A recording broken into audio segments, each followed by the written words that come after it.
사도행전 2장 38절에도 베드로는 똑같이 말씀을 선포했었습니다.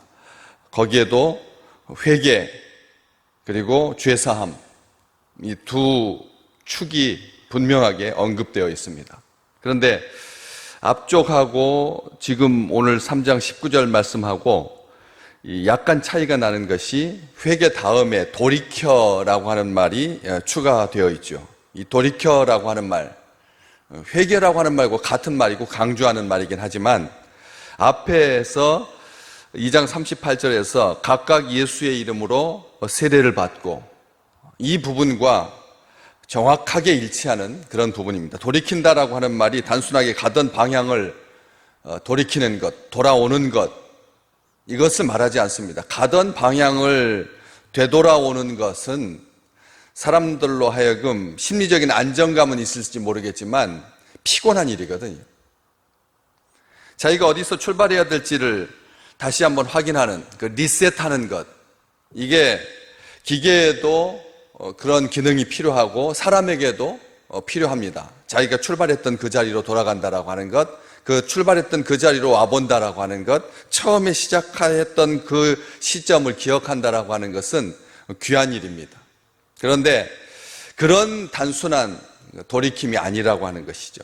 2장 말씀과 연관시켜 봤을 때 각각 예수의 이름으로 세례를 받고, 다시 말하면 예수 그리스도의 이름으로 세례받고 예수 그리스도의 이름으로 결단하고 예수 그리스도의 이름으로 결심하고 다시는 예수가 아닌 길로 가지 않겠다라고 하는 각오와 의지를 분명하게 포함하고 있기 때문에 그렇습니다. 돌이킨다라고 하는 말은 그런 의미에서 강력한 것이죠.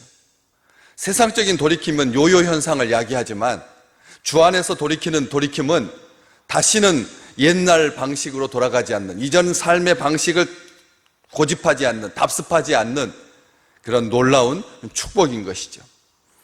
그리고 죄 없이 함을 받으라, 2장에서도 죄 사함을 받으라, 죄 없이 함을, 죄 사함을 죄 없이 함이라고 한 번 더 강조하고 있습니다. 죄 사함과 죄 없이 함 같은 말인데 이 죄 없이 하다라고 하는 이 표현이 훨씬 더 강한 표현입니다. 왜냐하면 도말하다라고 하는 말로 성경은 번역하고 있기 때문에 그렇습니다. 도말하다, 죄를 기억하지도 않으신다. 이사야서 43장에 기록된 말씀처럼 동이 서에서 먼 것과 같이 깨끗하게 하신다, 삭제해버리신다, 기억조차 하지 않으신다, 영원히. 이 삭제하는 기술, 삭제한 것을 다시 살리는 기술, 이 포렌식 기술이라고 하는데 수사기관에서는 삭제된 범행의 흔적을 여러 가지 포렌식 기술을 이용해서 찾아내고 복원하는 방식으로 범죄의 실제를 밝히는 그런 과학적 진보를 이루었습니다. 그래서 겉으로 드러나는 이 범죄의 정황으로 인해서 억울하게 누명을 쓰지 아니하도록, 또 악한 사람들이 단순하게 자기가 했던 흔적만, 발자국만 지웠다 그래서 본질이 지워지지 않는다라고 하는 것을 보여주는, 죄의 엄중함을 묻는 그런 표현입니다. 포렌식 기술이라고 하는 것은. 그래서 사람들로 하여금 엉뚱한 생각하지 마라, 너희들이 인터넷을 통해서 사전에 범죄를 검색하고 그리고 연습하고 했던 것이 다 드러나기 때문에 다 기억난다, 삭제해봤자 소용이 없다, 그래서 상실감을 주고 낭패감을 주고 다시는 그런 식으로 범죄하지 않도록 하는 강한 그런 요구가 되고 강한 압박이 되는 것이죠. 그러나 우리 주님은 그런 식으로 도말하지 않는다는 것이죠. 우리의 죄를. 우리 하나님은 우리의 죄를 영원히 기억하지 않는 것이 목적이 아닙니다. 영원히 기억하지 않는 게 목적이 아니라는 거죠. 죄를 덮어두는 것이 목적이 아니라고 하는 것입니다. 죄가 가지고 있는 속성 때문에 그런 것입니다. 죄는 우리로 하여금 가능성을 줄어들게 만드는, 그 풍성함을 누리지 못하게 하는 악한 영의 결과이고 이유이기 때문에 그렇습니다. 죄로 인해서 줄어든 가능성을 회복시켜 주시는 것이 하나님의 목적이고 하나님의 능력인 것입니다. 죄로 인해서 가능성이 줄어든다는 것보다 더 슬픈 일이 어디가 있겠습니까?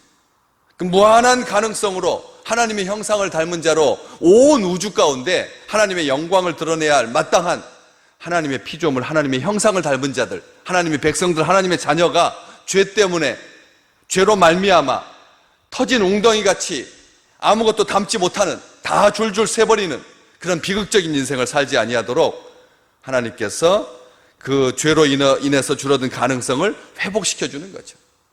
잃어버린 영적인 선물을 회복시켜주는 거예요. 잃어버린 영적인 선물을 회복시켜주시는 것입니다.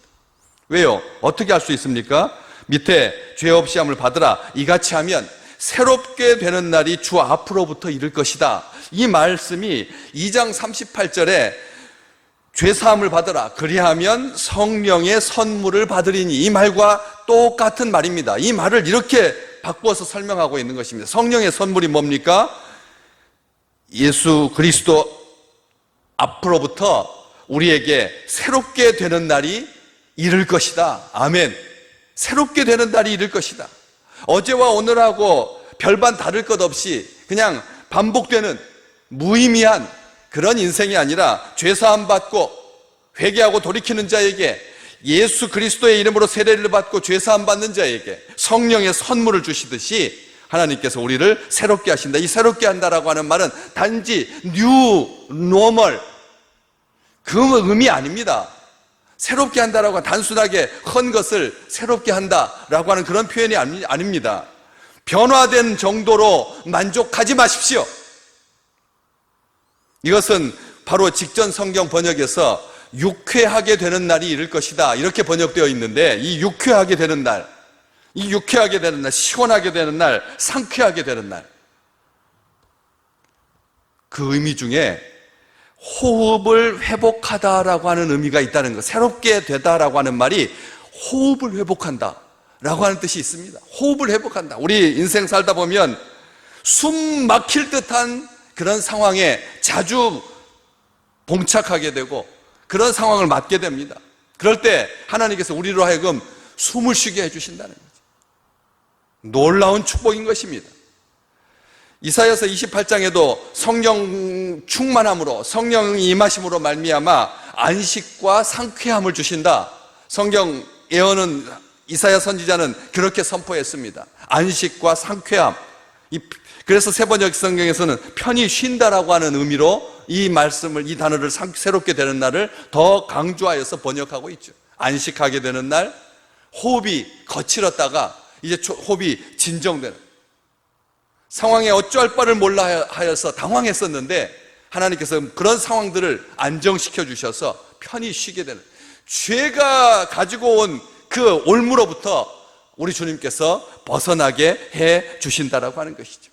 이사야서 55장, 이사야서 44장 곳곳에서 너희 허물을 빽빽한 구름에 사라짐같이 사라져버리게 해주실 것이다. 너희 죄를 안개의 사라짐같이 완전히 영원히 없어주시겠다, 우리 주님께서 말씀하고 계시는 거죠. 사탄은 끝까지 기억하면서 물고 늘어지려고 합니다. 과거의 모든 흔적들을 기회가 있을 때마다 솟구쳐 올라오게 해서 사람들로 하여금 그 맑은, 그 정화한, 그 새롭게 된 그 유쾌함, 그 상쾌함을 호흡이 멈추게 만들고 숨 못 쉬게 만들고 죽도록 만드는, 고통스럽게 만드는 악한 영인 것이죠. 하나님께서 우리를 새 생명으로 인도하십니다. 새 삶으로 인도하십니다. 새 인생으로 바꾸어 주십니다. 성령의 사람이 되게 하시는 것입니다. 새로운 피조물이 된다, 새 것이 되었다라고, 새 창조가 되었다, 변화로 멈추지 않습니다. 우리 하나님께서 완전하게 새 사람 되게 하시는 것입니다.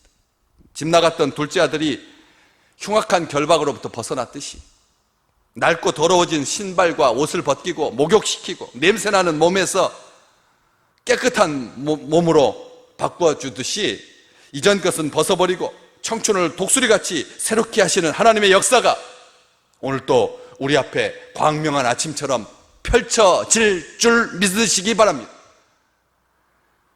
아침을, 건강한 아침을 새롭게 하다라고 하는 말의 마지막 최종점, 강조하는 것이 뭐냐면 강하게 하신다는 의미가 있습니다. 단순하게 숨 고르는 정도로 끝나지 아니하고 우리를 강하게 하셔서 비견 뒤에 푸르름, 그 비견 뒤에 무성함이 하나님의 백성들에게 마땅히 누려야 할 것인데 죄가 그런 가능성까지 빼앗아 가려고 우는 사자처럼 우리 주위를 배회할 때, 방황할 때 영원히 우리와 함께 하시는, 그래서 새롭게 되는 날은 장차 주 앞으로부터 우리에게 이르는 것입니다. 다시 말하면 궁극적인 주님께서 다시 오시는 그날, 그 뒤에 쭉 이어지는 베드로의 설교는 장차 주께서 너희를 위하여 예정하신 그리스도 곧 예수를 보내실 것이다. 다시 오신다. 지금은 하나님이 영원전부터 거룩한 선지자들의 입을 통하여 말씀하신 바 만물을 회복하실 때까지 하늘이 마땅히 그를 받아두고 있는 상태, 하나님의 보좌 옆에 계신 상태지만 우리 주님 다시 오신다.